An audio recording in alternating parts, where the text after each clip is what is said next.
Do you know many people are having trouble with their KitchenAid KRSF705HPS not dispensing water or ice after a power outage? Don't worry. In this video, we'll show you how you do this. Let's start. Step 1. Close doors firmly. Ensure both the freezer and refrigerator doors are firmly closed. Step 2. Turn on ice maker. Verify the ice maker is turned on and the ice storage bin is installed correctly. Step 3. Remove clogged ice. Remove any clogged or frozen ice in the storage bin or delivery chute using a plastic utensil. Step 4. Check water pressure. Make sure the water pressure to the home is at or above 30 psi 207 kP. Step 5. Inspect water filter.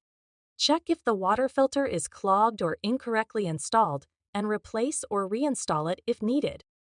By following these steps, your KitchenAid KRSF705HPS should be dispensing water and making ice again. Still need help? Visit our website for the complete manual.